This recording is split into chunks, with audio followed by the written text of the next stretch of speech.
Dr. Decks here. Welcome to our new project. Today we are doing demolition and we're tearing things apart and then loading them into our truck to get them out of here so we can make space for our new deck. If you like what you see or if you learn a little something today, don't forget to click that subscribe button, hit the bell icon every time you want to be notified we're putting out fresh content.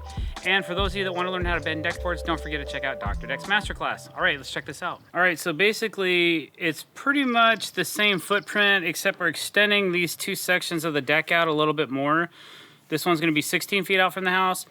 This side will be 14 feet out from the house. And this is our joist and beam detail. We will be adding a product called Dexer to this decking. So there's going to be a drain spot here and a drain spot here, and then everything will drain and pitch this way. Over here it's going to pitch this way a little bit. And then this landing will pitch kind of like this so that all the water drains off the deck. It'll have a nice dry space underneath the deck area. All those games of Tetris really paid off now, because I'm gonna stack this thing tight. But if you don't put your first layer of decking or whatever you're trying to load into your truck, if you don't put them in upside down, when you go to dump this load, the whole load will get caught up and then it won't come out of the truck. So it's really important how we load the truck, especially the bottom layers. And then we try to stack it as tight as we can so we can get the maximum amount of lumber out of here in one trip. Plus, it all comes out of the truck a lot easier.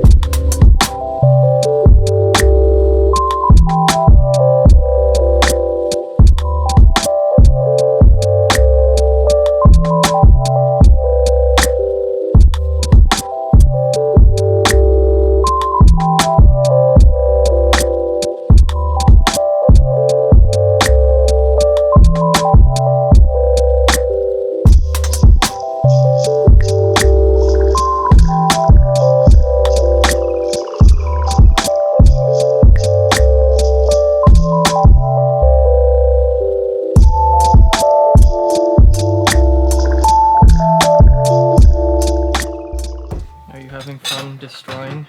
Yes, I am. It's a good way to start a Monday after being super technical on Friday. You get to take out your anger and frustration on a deck. Not that I have much, but you know, what are you gonna do?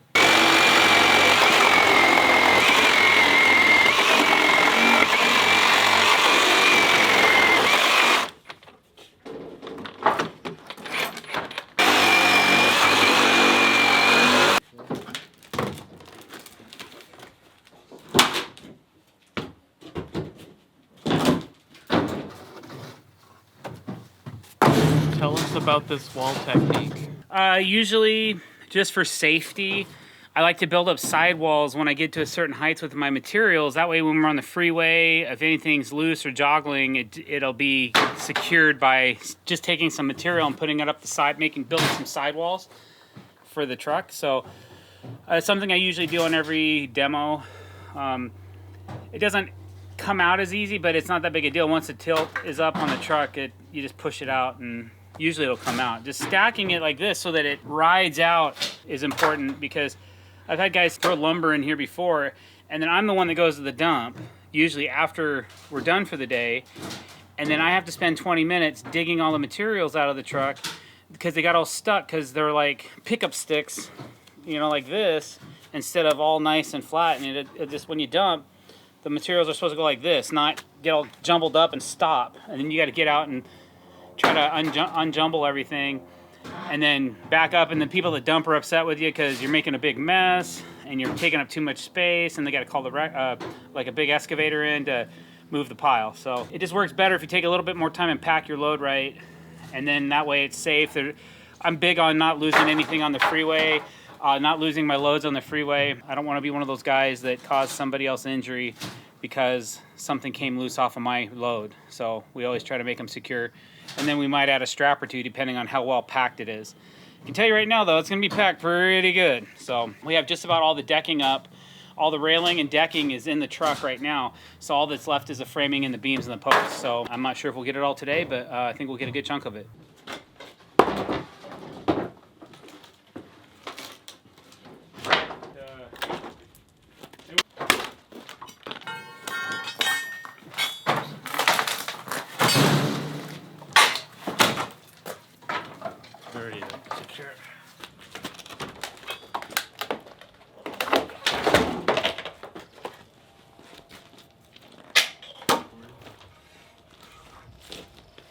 I'm gonna go scope out this.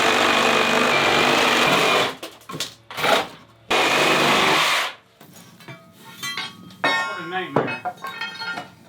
What a mess.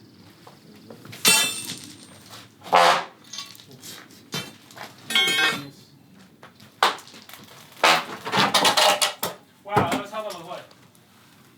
Nails? 7, 8 nails? Yeah. Wow. 1, 2, 3, 4, 5, And then, 6, 5, 6, yeah. 7. 7 nails. I'm glad I shaved before this, or else I would be Santa Claus with all the sawdust in my.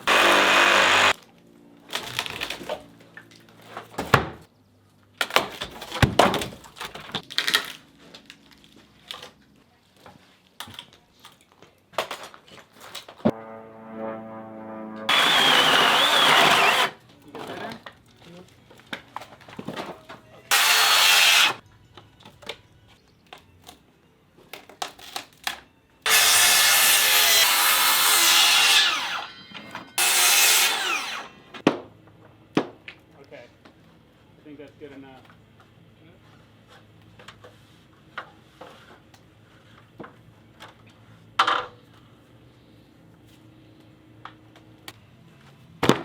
Ow.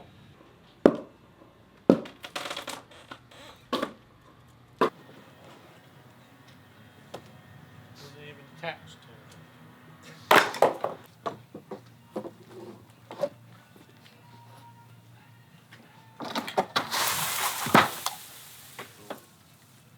Broke my phone.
I think what we could do here is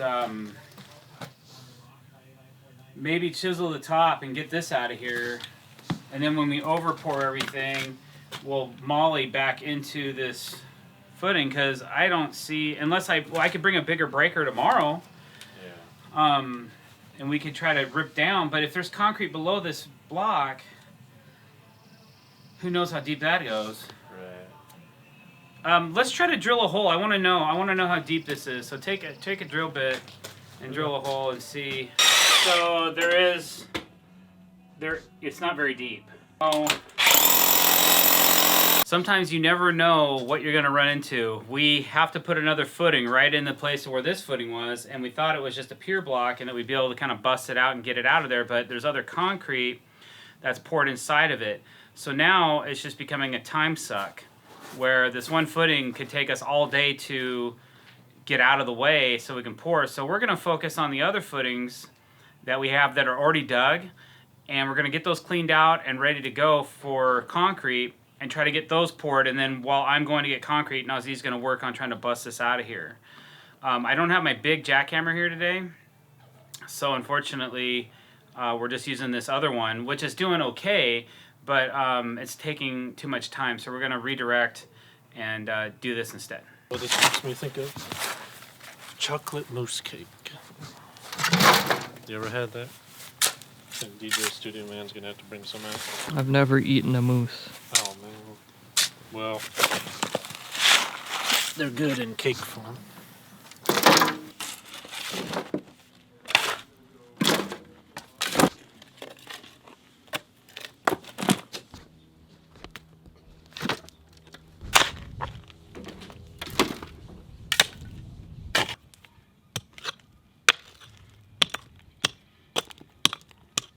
We have to have a footprint of our footings the size of 30 inches by 30 inches, or 33 inches, 33 by 33. They don't have to be super deep, but we have to, if we cut off this corner, then we're losing 20% of the strength of our footing. So we have to do it. We just have to dig this square, and we're just digging underneath the patio instead of trying to chisel this out or cut it out. I just don't think it's gonna look real good. As a matter of fact, I know it won't look real good. So we're trying to go stealth. We'll dig a little bit deeper to compensate for the thickness of the patio. But I feel that if we get the concrete up underneath here, and we have a concrete vibrator, so it'll kind of wedge it all in here, then we'll keep our bearing capacity that we're looking for these loads, because we're using big beams, less footings. So the footings have to be a bigger footprint. So sometimes you got to get around an obstacle. You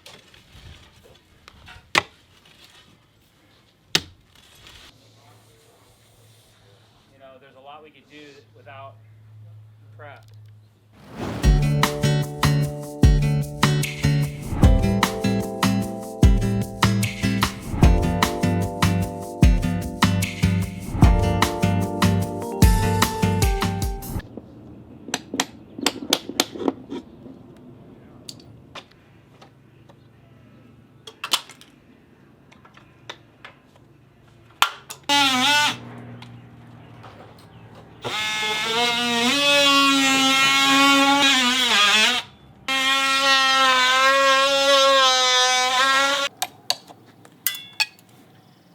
Got to get the nails out of the way or else I'll ruin my brand new blade. So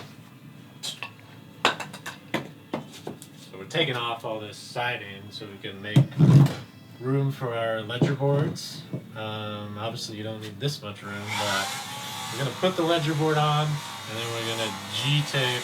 Well, actually we're going to G-tape first, and then we'll have these 2 inches down here and then 2 inches up here, so we got plenty of room for G-tape and flashing. And yeah, just cleaning this stuff up, taking nails out, taking tar paper out, making it look pretty. It's National Donut Day today too, so get yourself some donuts. And bring me some too while you're at it. So I'm at work. Support your local contractor.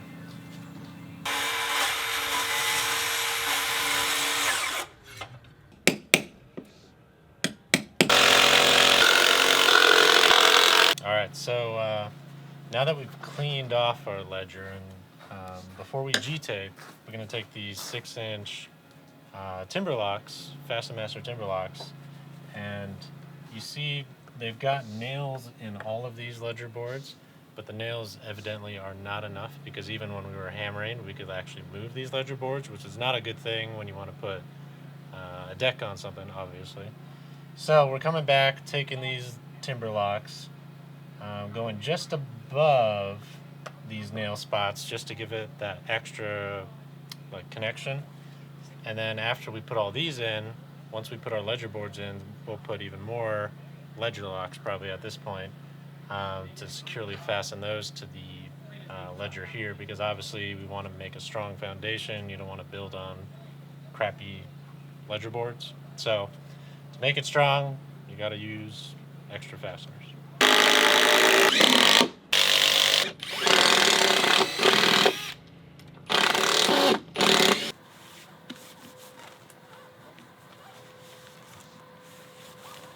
No way I can't get wrinkles in my G-tape. Have you heard of G-tape?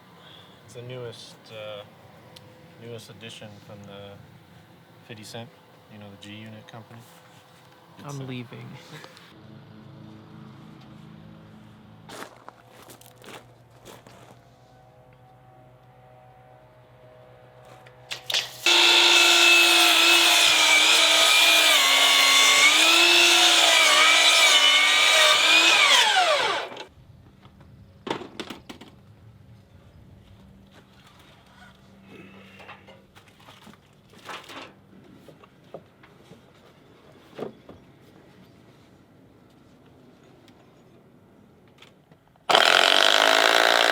Come up with 8.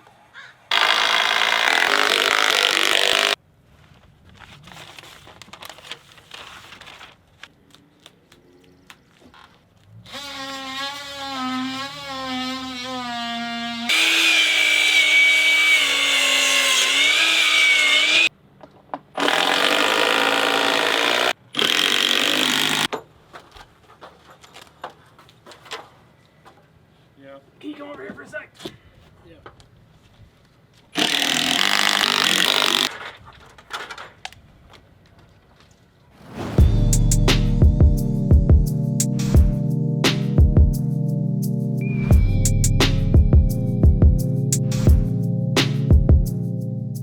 Check this out.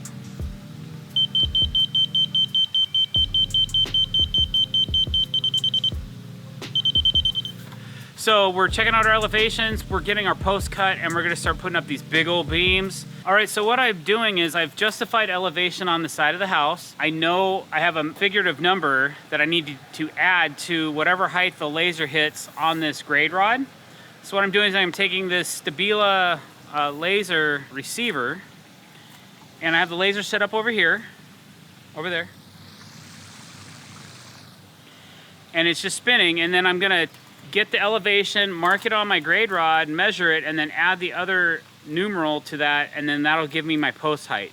I've already subtracted all the drainage, I've subtracted the thickness of this beam, so I should be able to go ahead and figure this out by taking this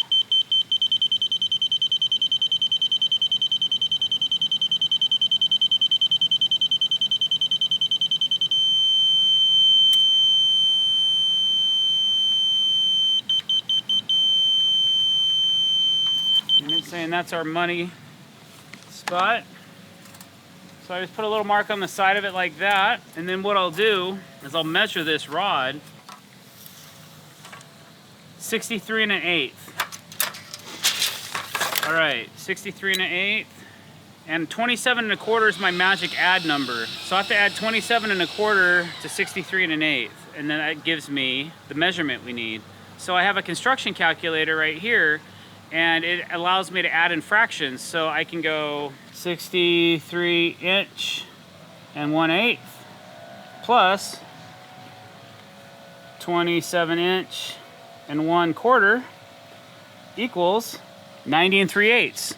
So that's the height of what this post needs to be, is 90 3/8. So I take my Sharpie and I write it right on the footing, 90 3/8. And then Nazi will know what to cut the post at. That's how we do it.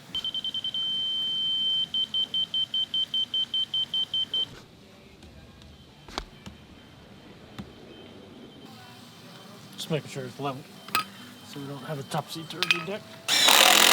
Brackets are cool too. Simpson has these super nice post brackets that you don't have to drill into the concrete. You just set them in there, and then they come with some nice Simpson screws that you can put in, I believe, with a 3/16 bit, 5/16, and you get a nice strong connection. And make sure the post to beam connection of your post is real strong.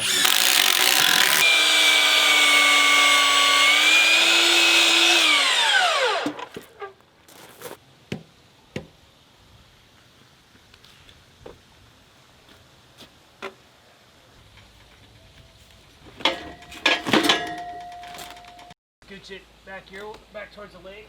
You're gonna have to like teeter it. Yeah, teeter it.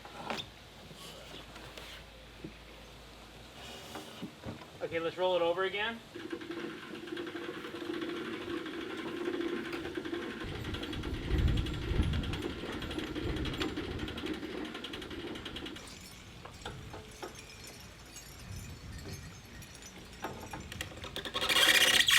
Gotta walk it a little more. Your side's easier to walk. 1, 2, 3. Whoa! We got about 1/4 inch of drainage. Okay, so we need to cut this post down further. Or else we'll be in trouble, so.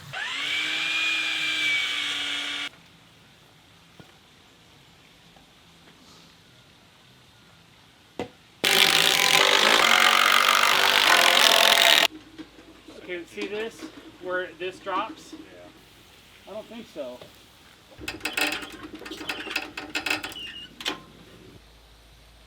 One, two, three.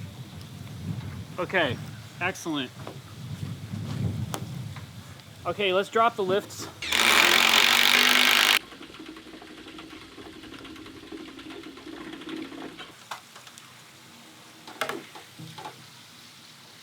Okay, let's drop her.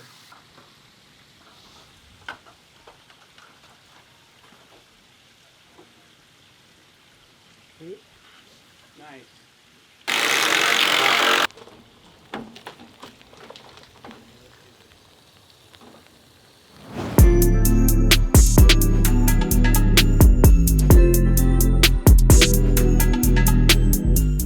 Hey guys, Dr. Decks here. Today we are framing a deck. We have our beams up and in place. We got about half our joists up yesterday. I have to do a layout on the far side of the deck and then we'll hang all those joists and attach all those. We're adding a bunch of hardware, metal bracketry, Simpson brackets and SDS screws all over the place. So come take a look, see what we got going on today.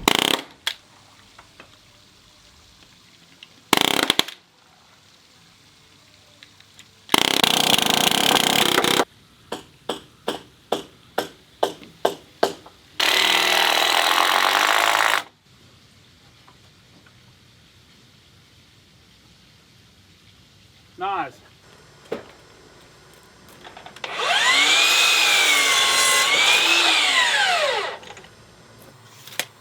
I got my measuring list here. Hopefully checking it twice and cutting once this time. But I'm putting on pressure blocking above the beam on our joist, so that way blocking really just acts as like a stabilizer for the deck. So the joist can like move this way, even when you put hardware on them. So the blocking, putting screws into each side of both joists, you're tying everything in together. And so that way you don't have this lateral sway, and once you put this in, the deck's actually pretty strong.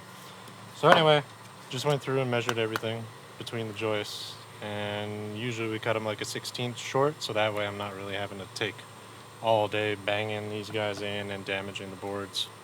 So yeah, I'm gonna be here for a while.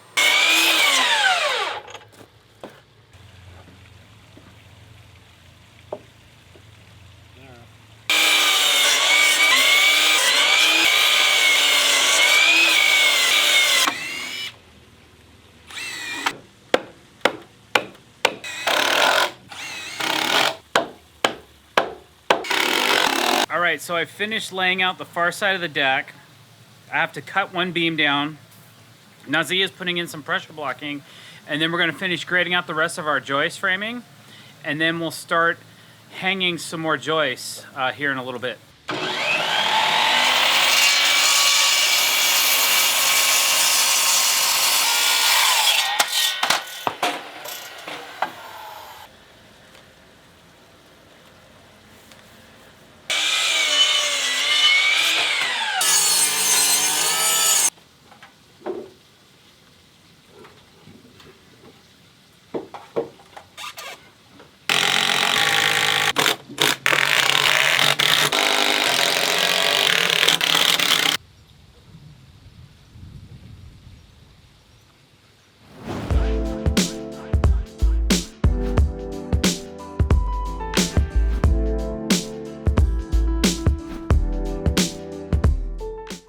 Hey guys, Dr. Decks here.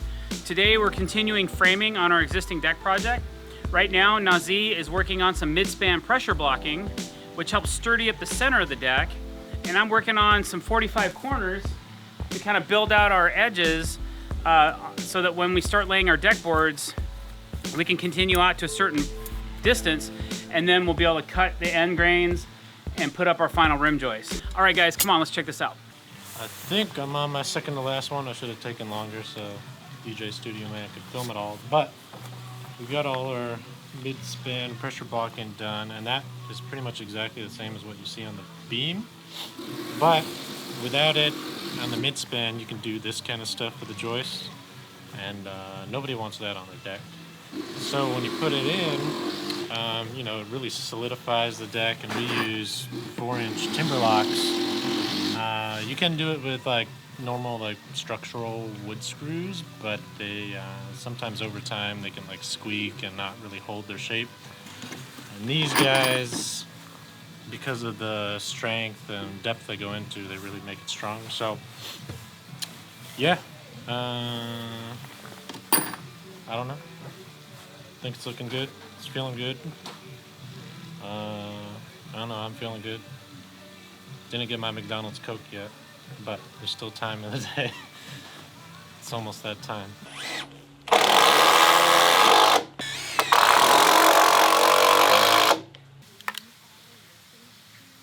Oh, wrong bit, man. You're all set up. You're holding this thing up. It's at the perfect elevation. You're ready to go. You got your screw ready. Everything's pre-drilled. You got the wrong bit on your drill. And I carry 2 drills. Oh, see, now the thing dropped. So now it's not set to elevation anymore. I'm trying to flip my bit. I'm gonna need that one later, so I don't want to put it somewhere where I'm gonna lose it. I'm gonna set it up here. All right, so now, you know, always getting your first screw set is always a challenge. You know, it's always so nice to have an extra set of hands on site. Now I can just relax.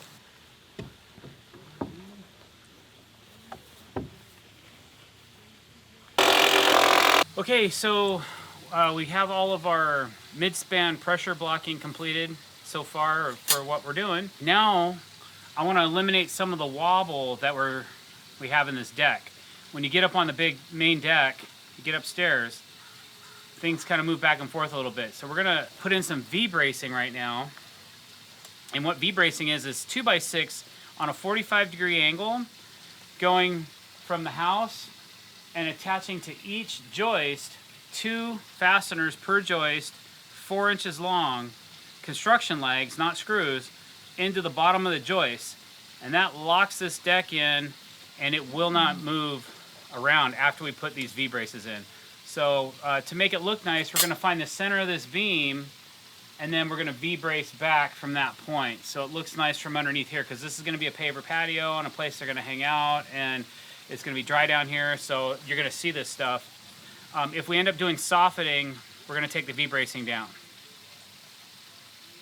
All right, I just had an epiphany as I was making that last statement. I just found out yesterday, and I kind of forgot about it, that we may be soffiting the underside of this deck, because the client doesn't really wanna look at all this framing. I showed her some pictures of the last deck we just did, and she loved the look of the soffit. So if we put V-bracing up, then if she decides to soffit the deck, then I'm gonna have to take all the V-bracing down, because the soffiting will act like a stiffener as well. So we're not gonna do V-bracing today. We're gonna wait till next week. I'm gonna get a price together for her for the soffit and see if they really wanna do it or not.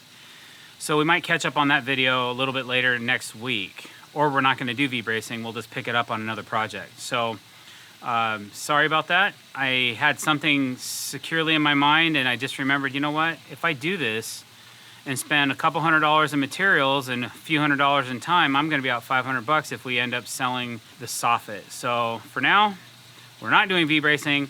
We're just gonna continue framing up the deck. We need to mock up these beams for some trim, just so the client can see what the trim package is gonna look like on the deck.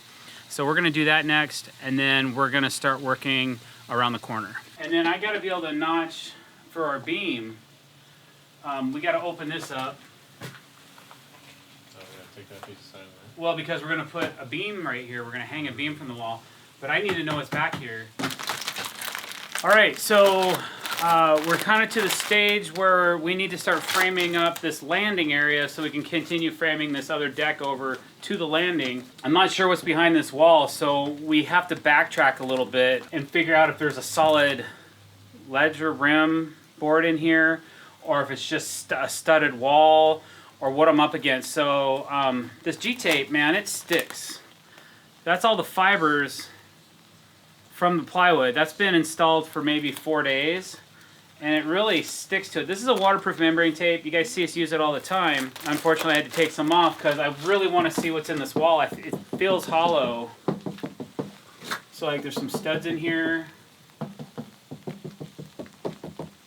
And so I got to identify in this wall where all the fasteners are, because I want to be able to put a ledger in here, and then I want to be able to hang a beam bracket on this corner. I know there's some 2x4s in here, but I got to see if they're out far enough to catch my U-bracket that I'm going to put in to hang the beam on. So that's what we're doing over there. Over here, we have a stepped area that doesn't have the plywood in it like they did here when they made the house. I don't know why they didn't do it, but so we got to take this off and put a shim piece out so this is all flush as well, and then we'll retape that. So just a little bit of backtracking and prep work. I know I talked about it before, but prep work is so important when you're building decks to make sure that you've just got everything dialed in and laid out the way you need it. So that's what we're doing now so that I can be confident and be able to sleep at night, making sure that I know that this isn't going to fail. So that's what's next. That's what we're working on right now. U-G-L-Y, you ain't got no alibi, you're ugly. Yeah, yeah, you're ugly.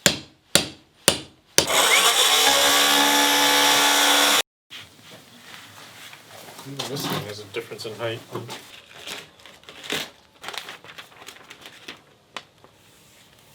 I have to check the wall here to see if there's something solid behind this plywood that I can hang my beam from. If there's not, then I gotta tear this wall apart and add some solid blocking in here so that I can hang my beam, or I'd have to punch through the concrete, dig a footing, put in a post. I'm not doing all that. I'm just hoping that there's something solid in here. I know there's some 2x4s over here. I'm just gonna run it beyond this plywood and see what I got.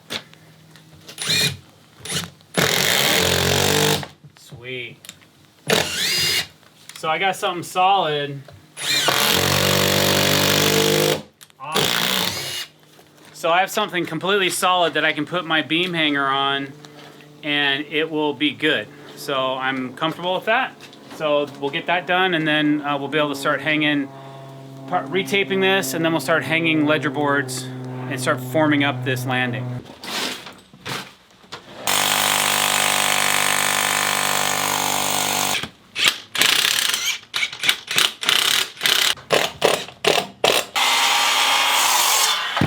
Because we're gonna.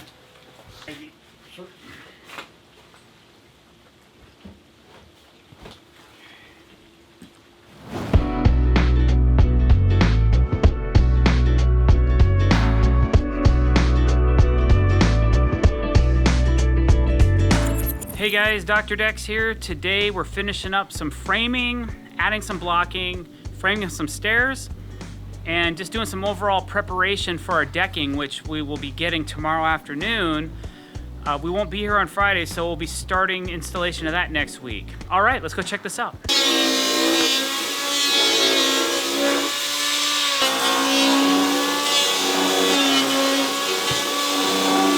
So what Nazi is doing is he's taking a power planer and he's shaving the tops of the high spots of the joists. By doing this, we ensure that once we install our decking with our Dexter-Dry waterproof gutter spline, that the water is going to travel down the deck and not get hung up on any high spots where the water might pool and just sit there. So we're just trying to keep an even flow going all the way from the house all the way out to the outside of the deck.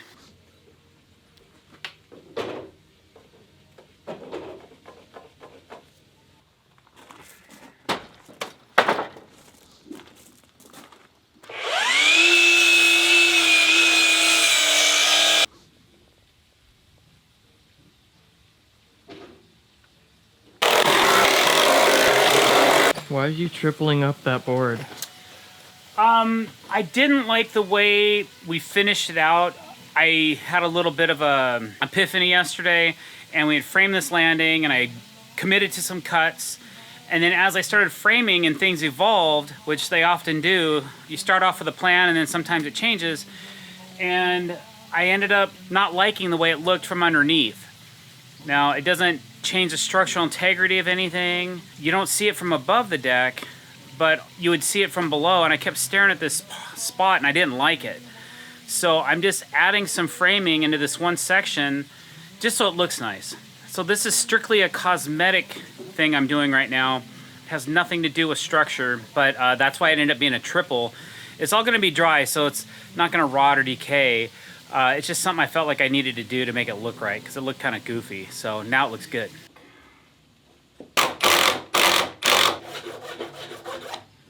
All right, guys, so now I'm on to the staircase. The first thing I have to do when I'm building a staircase is figure out the rise and the run of our stairs. The first thing I already kind of know what the run's gonna be, so I really just need to figure out the rise. So what I need to do is figure out from frame what the overall height is or where my last jack's gonna be. I know I need 5 rises to build this, and each run is gonna be about 11 inches. So I need about 55 inches from the deck. So I gotta come out, there we go. So I got 55 inches, and now I need to measure down from the slab, and I know I've got a little bit of pitch on this deck, so I'm just gonna raise this up a little bit. Okay, so that feels pretty good right there. So I'm about 45 inches, a little over, but I'm just gonna go with 45 inches is my height. So if I'm 45 inches, so now I'm gonna take my construction calculator. I'm gonna take 45 inches. I'm gonna divide that by 6 rises, and it gives me 7.5 inches per rise. So that's average, that's good, that's what I want. I want a 7.5 inch rise per step. So when I lay out my stair jacks, I'll have 7.5 inches for each rise, plus the final rise at the top of the staircase. But you gotta subtract 1 inch, because you gotta subtract the thickness of your decking from your bottom step only. So you'll have a 6.5 inch rise at the bottom, and then a 7.5 inch rise, each one to the top.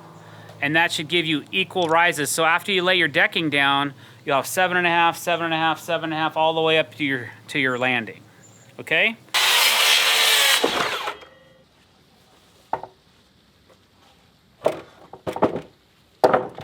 All right, guys, so now what I've done is I've taken my 2x12s. I need 5 stair jacks for a 4-foot run. I know my height is 7.5 inches.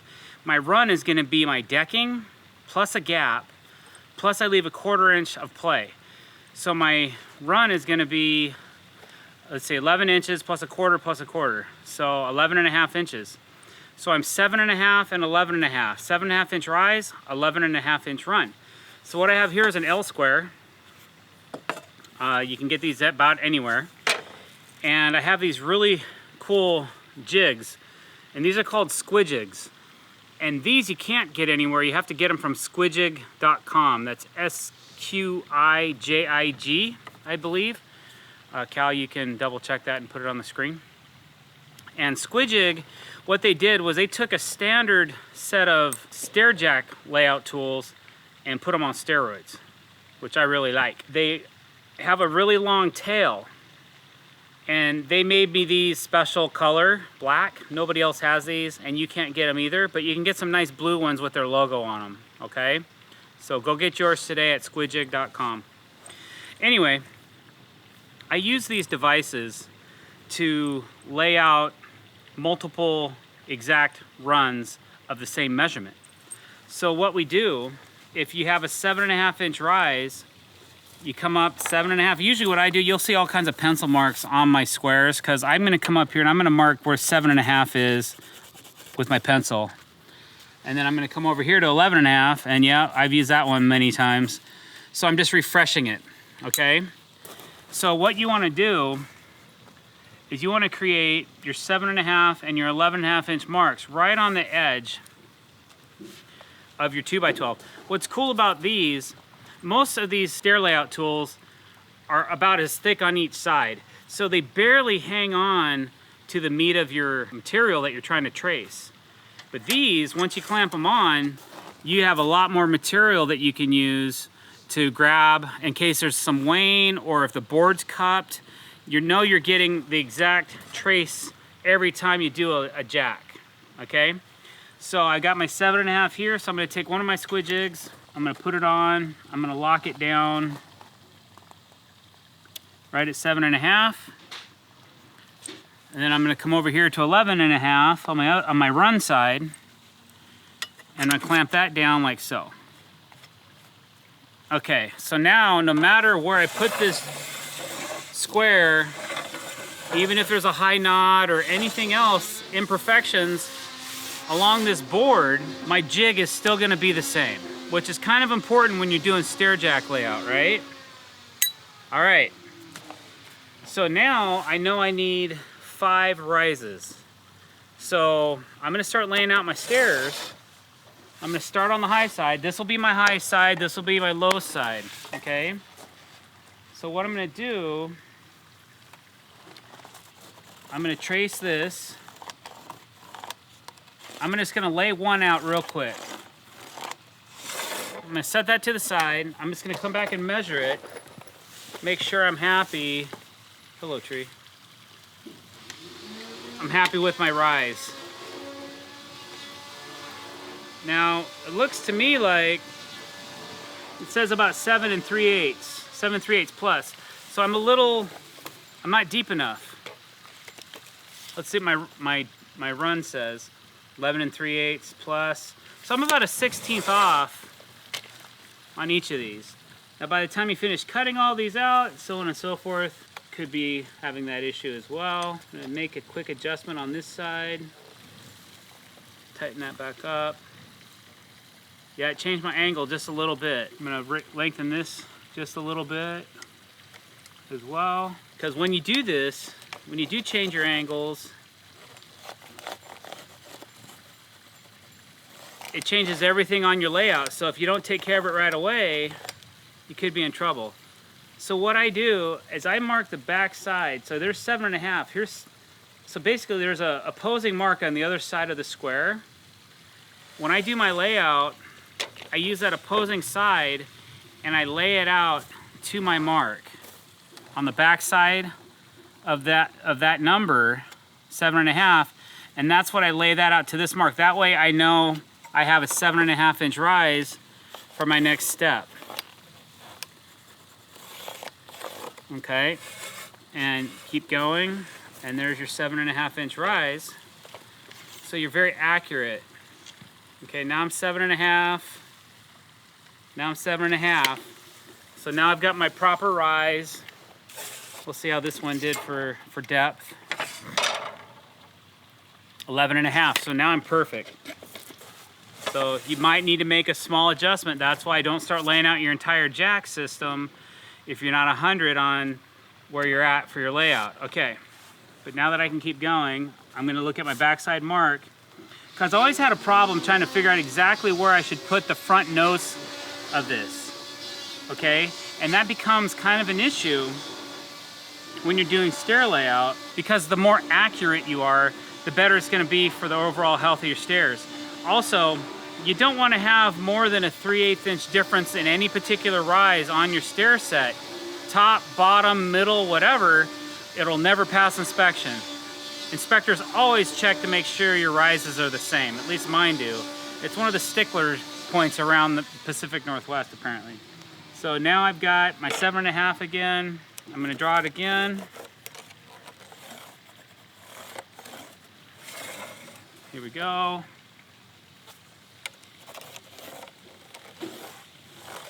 Okay, let's see, I needed 5, right? 1, 2, 3, this is my 4th.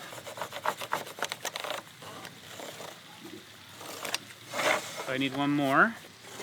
Okay, so that's 5. 1, 2, 3, 4, that's my 5th one right there. Okay, so I didn't need to draw this.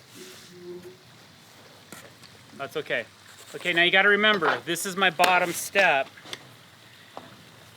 We want a total of 7.5 inches, but once I add my decking onto here, I would have 8.5, which again, would not pass code. It's not comfortable rise. It's not gonna feel good going up and down the stairs when your last stair is an inch taller than the rest. You gotta subtract an inch off the bottom jack. So what I do, I just measure from the line right here to 6.5, because my decking is 1 inch thick. I do the same thing here, measure 6.5. I put a mark there. Now, when you flip this around, technically, you should be able to put this square on here and it should give you the same exact angle, but usually it's off a little bit. I don't know why. It's probably because the board isn't the same width. There could be a knot in the way. It's very rare that I flip the square and it exactly matches. It's close, but it's not perfect. So I'm gonna disregard the squid jigs right now and I'm gonna make this match this. Okay. Also, while I'm at it, because I don't like to put my treated lumber right onto the concrete over here. I'm gonna subtract an extra 1/2 inch off the bottom of the rise because I'm gonna put some composite shims underneath my staircase so the staircase doesn't sit directly from wood to ground contact. It'll have a plastic barrier, a composite barrier. So instead of it 6.5, I'm actually gonna go to 6. So that's your quick tip for today.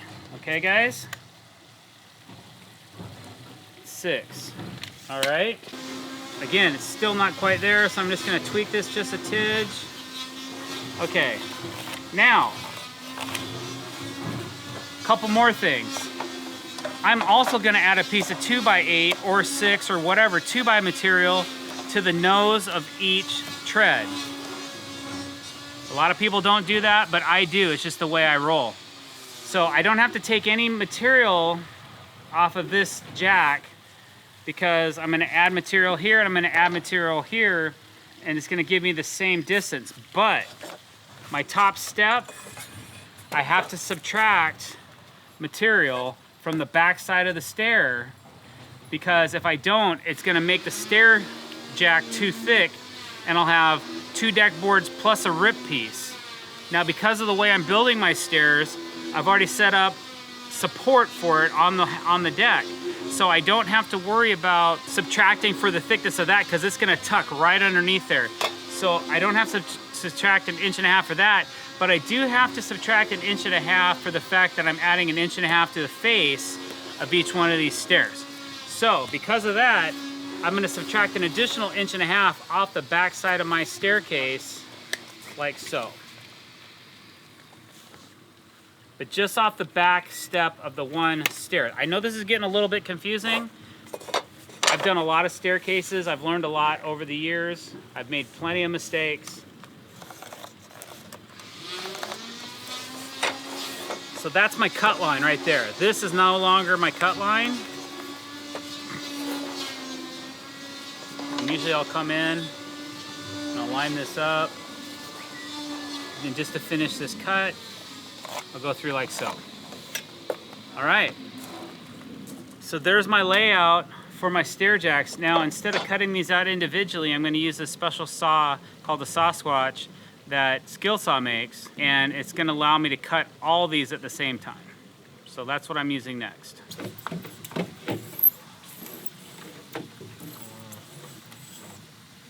So I'm trying to find which joist is, because we're putting deck boards on, obviously you don't want the deck boards to go up and down, up and down. So I'm taking my level and trying to run it across the top of the joist to figure out if I've got like a high one in the set, or if one's like extra low, to try to like match it, not match the lowness, but make it so it's not so drastic so you can't see that in the boards. And since we're adding Dexter Dry on this deck, we also don't want the water to pool up in any one spot. So it's kind of a give and go process here, taking the planer and then the level to, like I said, find out where my high spots are and try to make this deck as flat as possible so that we can take a level and roll it across like this and there's no bumps. See this one? Yeah. Always wear these.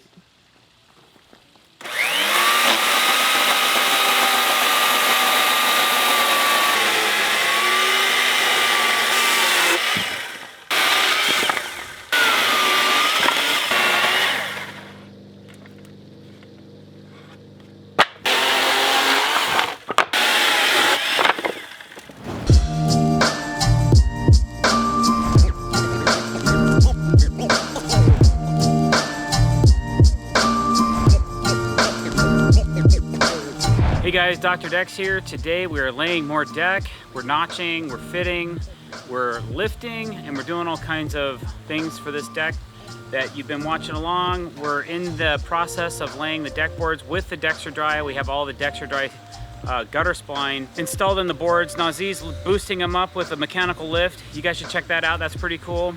I'm setting up some gutters and figuring out some drainage and downspouts and that kind of thing. So follow along, check us out.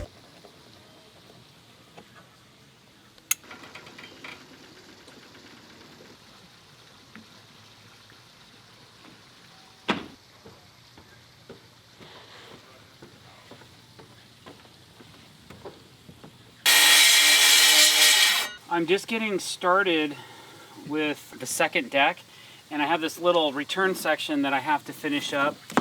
So I'm putting the Dexter Dry. I'm putting the Dexter Dry waterproof gutter spline in the groove of the board and kind of tapping it in.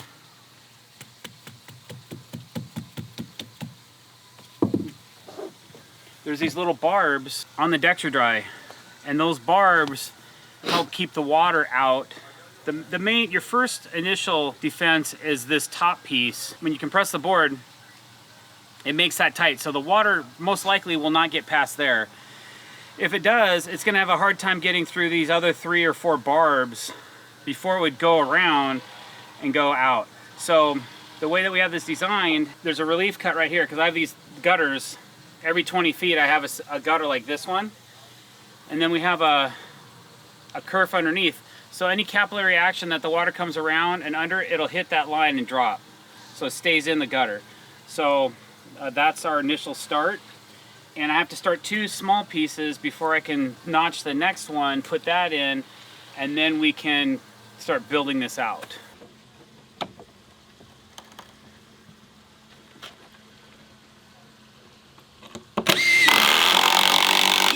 All right, so you'll see that there's a gap here, and I don't have one here. And the reason for that is because I'm gonna end up cutting a line, a nice straight line, later, instead of trying to put all these boards at the proper gap now. If I do that, we're gonna have a problem when we try to cut this board, because the sun's gonna come over and hit this deck, and these boards are gonna expand. And if I cut it while it's hot, then the boards are gonna shrink and we're gonna have an unequal gap. So I'll come back the following morning, probably Monday morning or whatever, and then I'll cut this line after everything has shrank to its minimum size. And then it's okay to allow in the heat for these boards to come together and touch, because they probably won't touch. I'm leaving a 1/4 inch gap in between the boards, but then they're gonna shrink back to what's standard. Usually when it's raining or the deck's wet, the boards aren't gonna be touching like this. They'll be like this. So that's what I'm doing right now. It's just getting these 2 boards fit so I can start this first notch.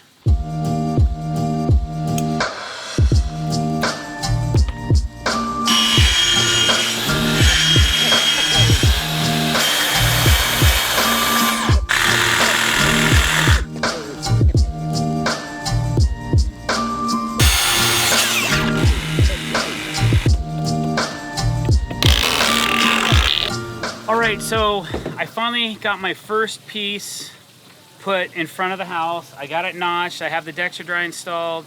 Everything looks good.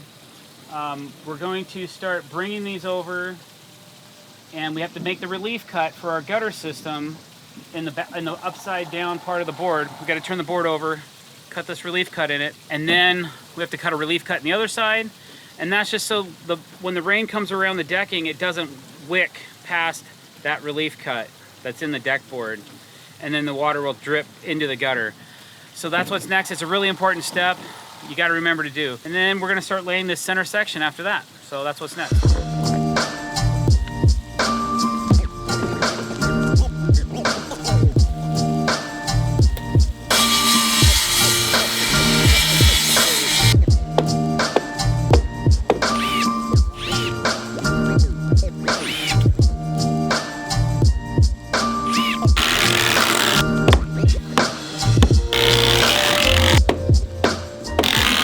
Time to talk. We got a little system figured out for installing the deck, where Jason uses a little bar over there to compress, because with Dexter Dry you need to compress into the next board. Otherwise, if it's loose like this, it's not waterproof anymore. But yeah, right now just lining the board up with where it needs to be, prepping it with screws so that we can come back through. Once the screws are already prepped, it's easy to just go the whole way down and finish it all. So that's the plan for the rest of the day. I think we'll get close to finishing this portion of the deck. And yeah, it's DJ Studio Man's birthday, so drink a Coke on him. From McDonald's. From McDonald's. Nowhere else. Doesn't count. Yeah.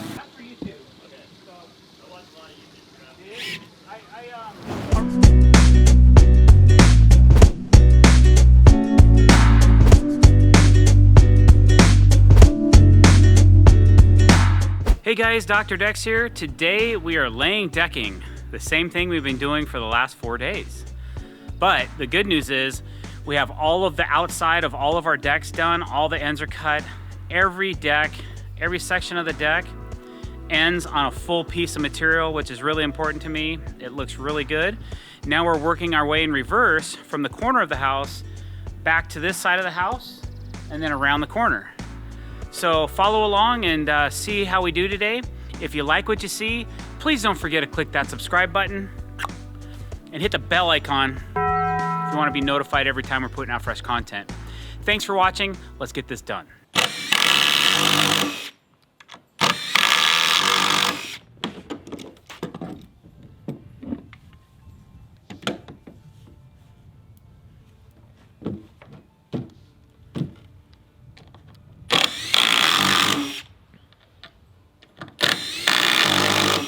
So one thing that really can speed you up or slow you down is the fact when we're running a lot of screws by hand, when we're doing our Cortex system, having all the screws faced. I like to face all my screws, and we'll put them in these containers and we put a piece of plywood in the middle. And so basically all we're doing is we're just taking all the heads of the screws and we're pointing them all in one direction, and then we're stacking them in containers so that when as we're running decking, we can just grab and go. So we'll take 15 or 20 minutes and face a bunch of screws, and then we'll get back to work. It's kind of like taking a little break. You know, it has to be done, and it's amazing how much quicker things are once you do that. So now that I have all these faced, I'm going to drop them down into this container like so, and we'll just start stacking them up. And then when I need some screws, I just grab them all, and they're all faced the same direction.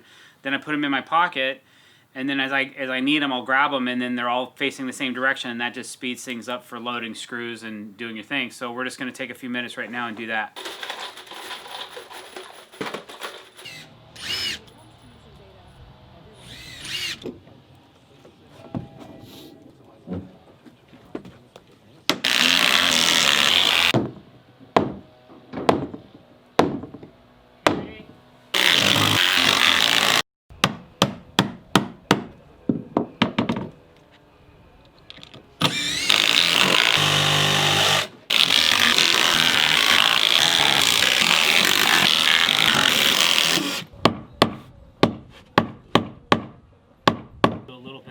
See right here, there's just this spot's a little high. 3 weeks ago. Now it's too low. Again, look, okay, so this is a perfect example of what I was concerned about and why I should have raised these joists up a little bit. Both of these joists are too low now because they have shrank. The framing is shrank. This is a glue lam. It's engineered wood. It does not shrink. I can see right here. I can see it right here. This is shrank. See this? What happens when you do that, if we just said, who cares? Let's just lay the deck. We're carpenters. The problem is that this will become a hump. And then this board will come up like this. And unless we are like really good, and I can tell you right now what's going to happen is this board will come up like this and it'll angle like this way. And then as we bring the next board across, it's going to angle like this. So we got to get out of that funk. We have to, anything that's lower than the beam has to be raised up. Here's the good news. I think you only have to pull these 4 screws, and then we could just hit these with a sledgehammer to raise them up, and then shim them. Okay. Shim them with a shim. We could do it 2 ways. If they're screwed in, you could pull these screws and raise the whole joist hanger, or we could just shim the bottom. The whole thing is, remember, we have soffitting to do. So if we have a joist hanger that's lower than the soffitting, then guess what I get to do? I get to sit there and shave it, the underside of the soffit. So, okay, so that's kind of where we're at with this. Like this one looks great. It's just a little bit higher than the beam. Well, you might be able to use a shim, but you got to create gap. Okay, so now you'd be able to bang this. Bang the shim in? Yeah, if I need it higher.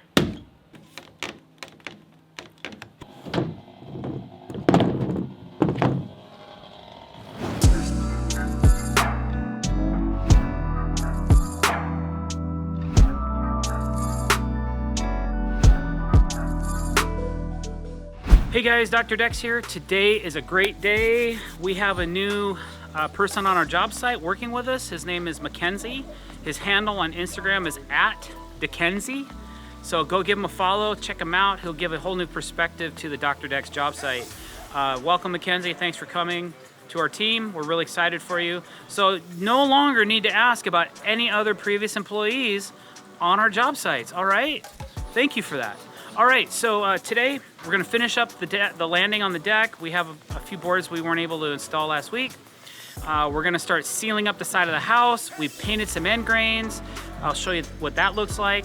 And just a lot of finish work. We're gonna receive our railing tomorrow. All right, so what else we got going on? Just a lot of little stuff today, a lot of finish work. Let me bring you over right now and I'll show you what we did this morning.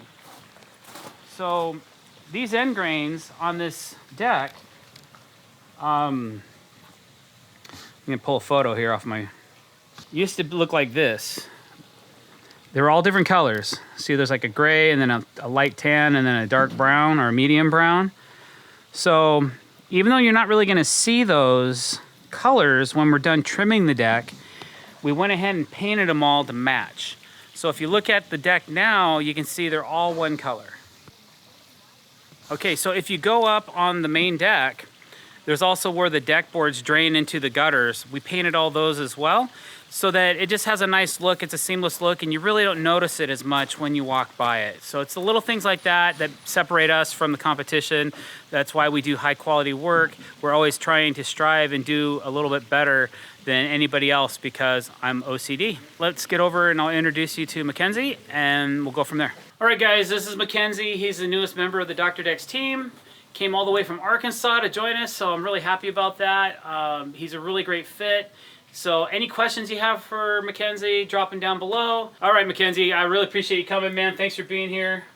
Hey, I'm really excited to be here. Right on, right on. All right, so that's enough for now. We'll get into some more details later. As Calvin's filming, I'm sure he'll ask some off-the-wall questions and get some great information for you.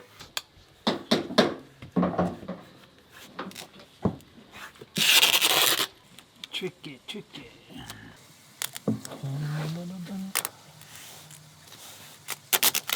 So we're just prepping the siding here, or the decking, shall I say, with green G-tape, which is essentially painter's tape, and then leaving about a 1/4 inch here, and then we're going to take some backer rod, put it in here, then Henry's 900 caulking, put it on top of that, and then eventually we're going to come back and put the EPDM compatible G-tape and kind of make ourselves a little L-flash in here, so that way we've got like triple protection and there's no way water can get in between this crack and like down into the siding, because everything else is Dextra dried, but you can't put Dextra dry there. So just prepping that so that we can get on going, because it rains a lot in Washington and it needs to stay dry down there, you know.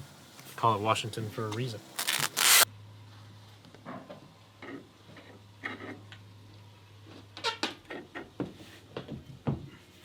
Things are getting tricky over here.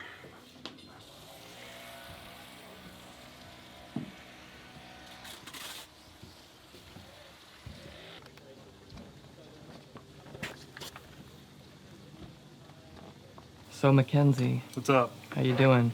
Good. First day, how's it feel? It's different. First time on camera on YouTube, how's it feel? It's nerve-wracking a little bit. Where are you from? I'm from Arkansas, Rogers, Arkansas. I work for a custom builder up there. What's the weather like over there? Hot. All the time? Not all the time, but right now it is. This is pretty nice compared to that. I can't wait for you to see the winter here. Yeah. I heard it rains here. And you just moved here, I did. I got here Friday morning. and it's Monday now. So Yep. These videos don't come out on the day that we say they do. And what kind of work did you do before? Custom home building from the ground up, so. Everything? Yeah, this is a lot more specialized. Foundations, framing, roofs, trim, everything. What's your favorite type of food? Pizza. Pizza? What kind? Cheese. Just cheese? Just cheese. Right on. We're putting this foam backer board behind this gap here because there's probably about a good 1/2 inch to an inch of space between our last board and our ledger board.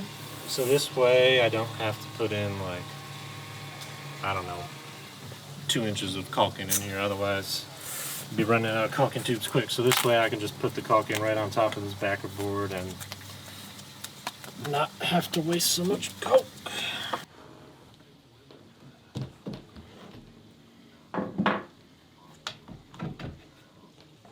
These are tough boards to put in. 900.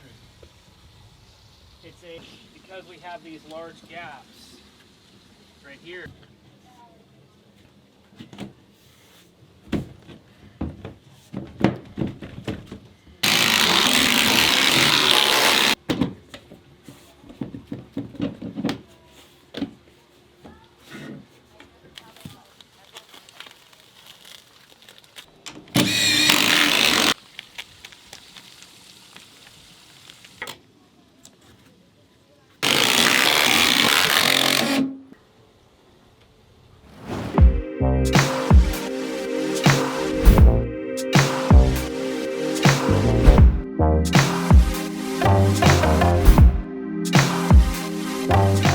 Hey guys, Dr. Decks here. Today it's all about cable rail. We're installing our posts. We have all those installed basically.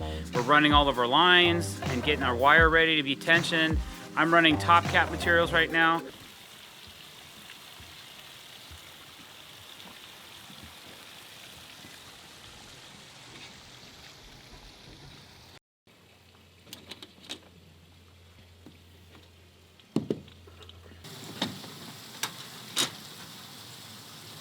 I'm just trying to use these pliers here and take out what loose tension we have in these cables, and by doing this it kind of gets it into like a spot, so that when we come back and take actual ratchet tools and tighten these, we don't have to tighten them as far. And yeah, and then that way we can also cut all this excess cable off, and we're positive that we have enough length.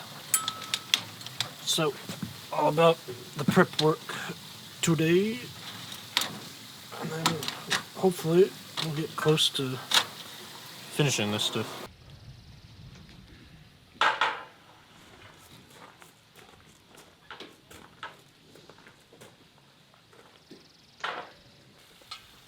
It has to be helicoptered too, but I just want to start by getting it up there.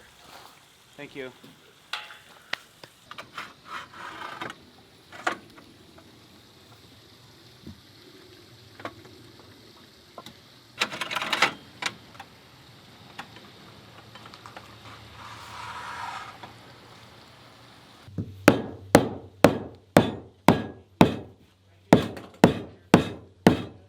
You're a one-hit wonder. No one I've seen does it in one hit. Let's work that way. Sure. Makes sense to me. What are you doing though? I am plugging the holes, and then I got a waterproof behind where our riser is gonna go. Gonna caulk it, and then put a layer of G-tape at an angle, just so the water can drain, you know, and get in between there to our framing.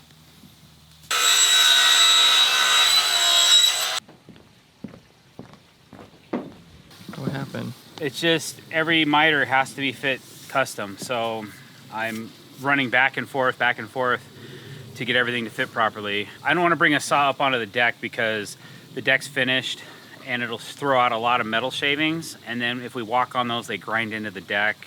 It's not good.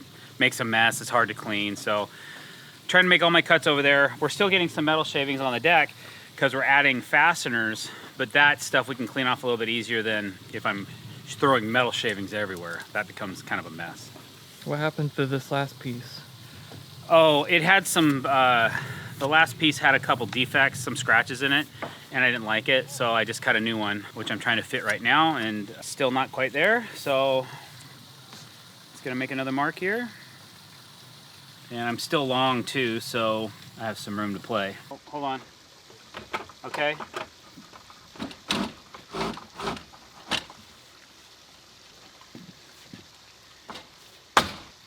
think I'll go with it.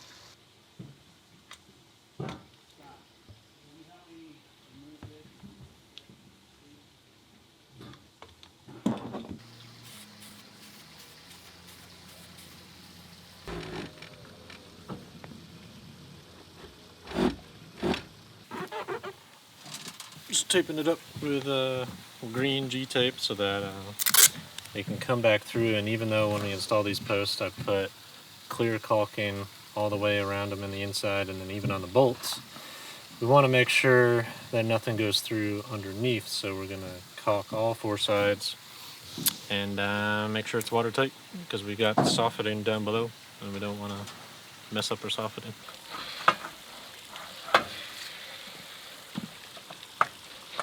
One of our cables failed on us this morning. Out of 50, I guess it's not bad. It unfrayed. You can kind of still see the end of this cable there, okay? What happened is it frayed like that, and then we were running it through the posts. It got caught up, one little strand got caught up in the post, and the guys kept feeding it, and then it got all boogered up. And then we couldn't get it out of the post. We're like, oh shoot. So I got to run down to our local rail distributor and pick up another one of these, because this one's no longer good to us. It's too short. We had to cut it to get it out. Sometimes that happens. Good thing they're only about 20 minutes from where we're located, so I can sneak down there at lunch or when the guys are doing another task and go handle that while they're doing something else, and then we'll be able to get everything tensioned today, I hope. I just got to get this top cap done. And then the only thing left will be the staircase cable, which I need to drill press for. I didn't bring a drill press today, so we'll just probably get the main deck done and then worry about that a little bit later. So far so good. I've got about half the top rail up, maybe a little more, because that corner was kind of a bugger. That took a few minutes, multiple cuts, multiple trips to make it look decent.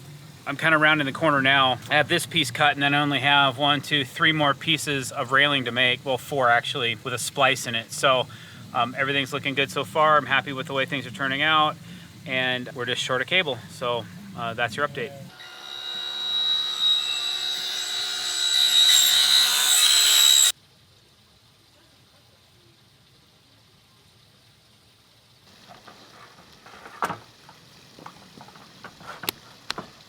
Yes.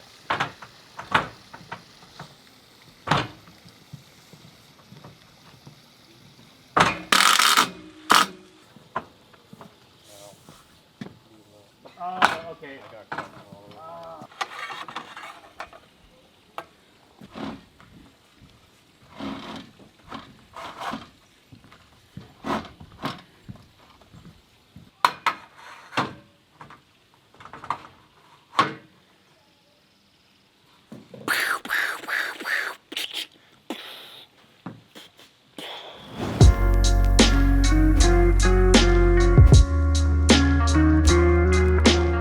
Hey guys, Dr. Decks here. Today it's all about trim work, fascia boards, and corners. So follow along and see how we do.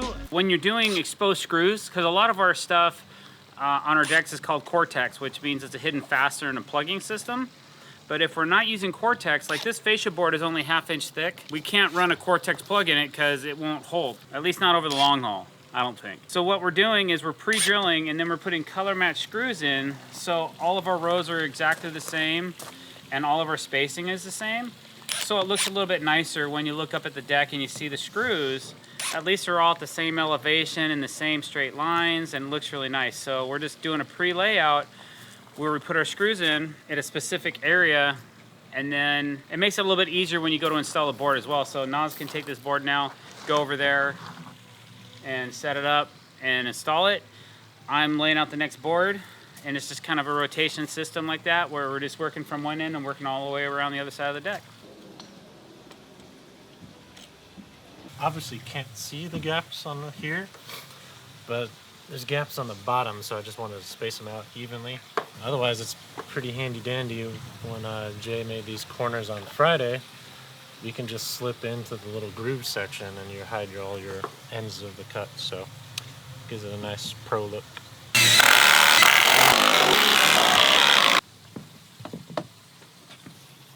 What's up? Finishing up some prep work.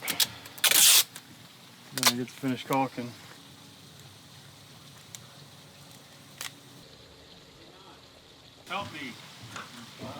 Caveman way. Yeah, first for everything, right? I haven't done that in a while.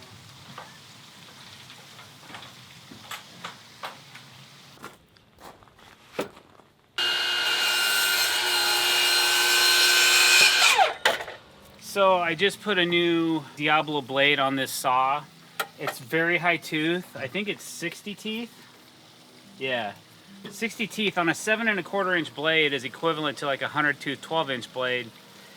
It cuts really fine, so there's no lag, no chips, nothing. It's real smooth cut, and PVC cuts real clean when you have a really sharp, nice blade on.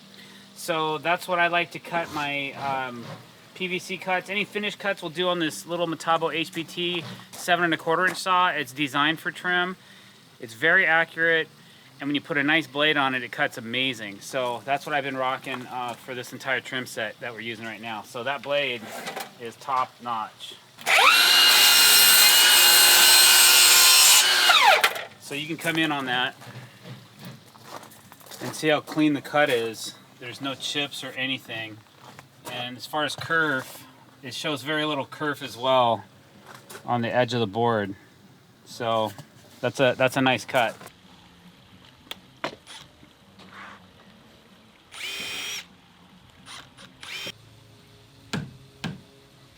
see what happens.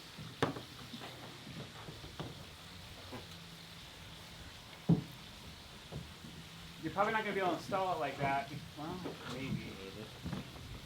Still tight? Or is it just... No, okay. I think we're good. Now you're good. Yeah. These screws are sticking through too far too.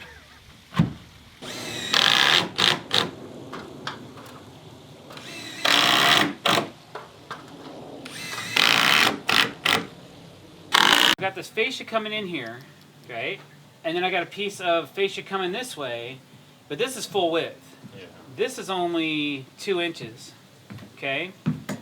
So if I bring this piece out and stop it right here, or actually I'd probably, regardless if I stop it here or go an inch past it for this piece to butt into it, I was thinking about detailing this end with, not with paint, either doing a folded corner on the end so that it goes like that, or I've never done this before and I've never talked to anybody about this before, and now it's on camera, so don't take my idea. This is kind of nuts and it's dangerous.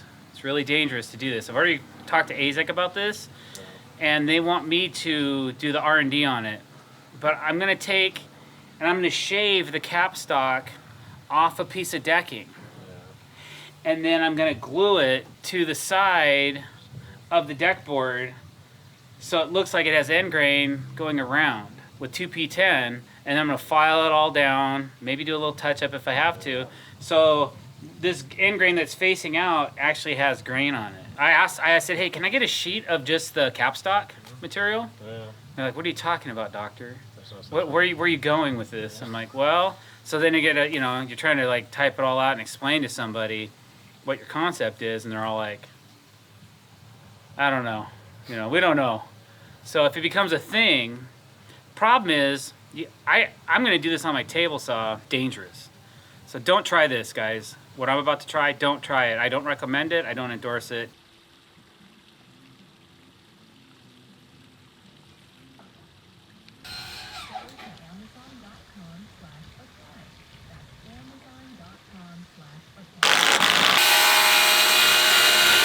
All right, so I have to go fit this board up against a chimney, and I don't know if the chimney's square or jagged or if the board's gonna look good against it. So I cut this board long. So let's go up here and see how it fits. So I can see right now, I've got a little bit of a gap on the top. I'm touching at the bottom. So I'm just gonna take my pencil. I've got enough length. Now, if I'm really particular, I would notch around this piece of brick, but I don't think I'm gonna do that today. I think I'm just gonna scribe this to get my angle. Another trick you can do is if you have a fender washer, you can put a fender washer up against your pencil and run it up and down the board as well, and it'll kind of give you the same thing. But like I said, I left myself some play, but not a ton of play. All I know is that I have a little bit of gap at the top of this board, and I want to make that the tightest spot. So that's what I'm gonna do. trying to cover up our G-tape with a little ripped piece of siding. There we go. So then when you're coming up the stairs, you just see the siding continue down. Yeah, that looks nice. Better, much better. All right, so right now we're gonna make some spacers. We've pretty much finished almost all of our fascia. I have one more piece I'm trying to put in, but Naziz's gonna get started on some spacers, making some spacers for the special detail that we're gonna put on the outside of the deck. Now that the fascia's all up, we can install our final trim piece that is going to cover up all the end grains of the deck. So we'll get that done, and then we gotta make these spacers and install all those first. So I'm gonna make a bunch of spacers out of this board, and we'll install those first before we put up our final end piece.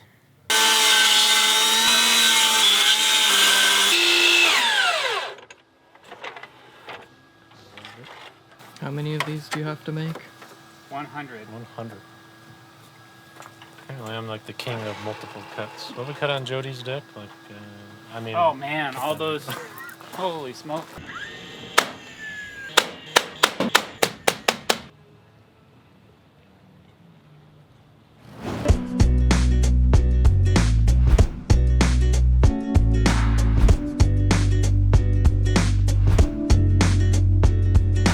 Hey guys, Dr. Decks here. Today we are trimming out our beam set. We're doing a lot of post wraps and things like that. Probably mostly beam trim today. All right, let's get going.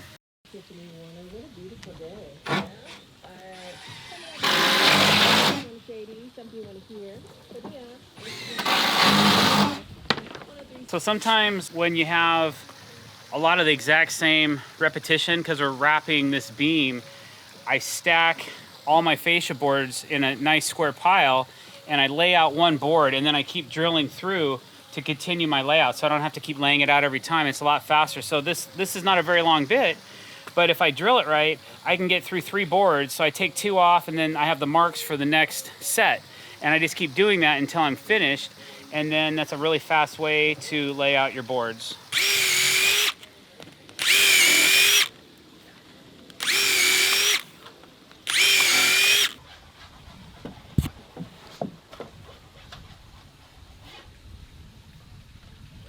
You guys might even be able to use a clamp if you need one.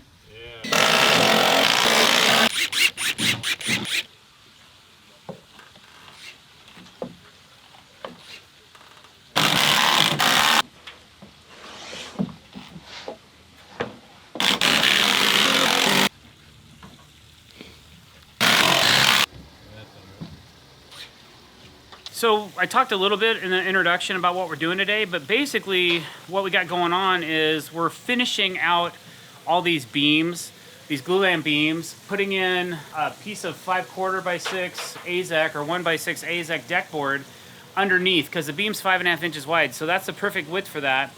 And then we're putting another piece, since the beams are 15 inches thick, we don't have any one material that will cover 15 inches in a horizontal fashion. So what we're doing is we're taking, well, the first thing we did is we made these really cool folded corners. We've shot some videos about folded corners before, so go back in our feed and you'll be able to find some videos about folded corners and how we make those. And we use Fastcat product glue. It's called 2P10, and it reacts really well with PVC. So we have these corners up here because what I did not want to do, I didn't want to have to come in here and run this board and miter it around the corner and then miter it back around here.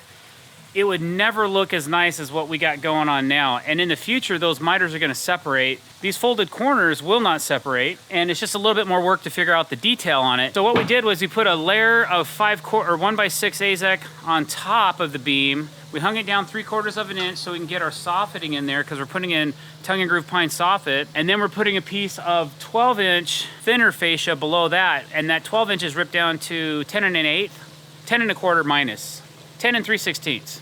10 3/16. So we don't use 16ths on the job site. We either use a plus or a minus. So if we're 3/16, we're an 1/8 plus, or you could say a 1/4 minus. So that's how we call out measurements on our job site. It keeps things a little clearer on what we're doing. Because if you have somebody like 3/16, 5/16, 7/16, 9/16, 11/16, oh my goodness. Which one was it again? 3 5/8 plus is the same thing as 5 3/4 minus. Okay, so that's how we roll. Anyway, what we did is we put in this bottom piece. We had to notch around our hardware. We got our top piece in. Those are gonna get Cortex. And then our fascia boards actually have exposed color matched stainless steel screws, okay? So the stainless steel screws you're gonna see. The ones up above those you will not, but you can see up on the upper deck, the screws are shown as well. That's how we do it. There's no way to Cortex thin fascia boards. I don't suggest doing it. I don't recommend doing it. Don't bother asking because you watched this video and you heard it straight from my face. Do not Cortex 1/2 inch thin trim or fascia boards because it's not good. They won't warranty it. I don't know what you're thinking. So we're using TimberTech AZEK top lock stainless steel color match screws for our fascia. So go check those out. And then what we're doing, let's walk down here. You can see over here kind of the finished look without the plugs. You got the top layer, you got the bottom layer, you have the layer underneath, and then I did about a 1/2 inch reveal on the fascia so it hangs down below the middle piece underneath the beam because I feel like it looks nicer. Now let's go look at the corner. This piece isn't in yet, but you can see how our folded corner comes in, and then we have a matching piece of fascia just like the inside and the outside, and then a little piece that's Cortex up top to match the wrap. So that's the look. So this is like a little bit of a recessed look. So I think it's kind of cool. It's different. It's unique.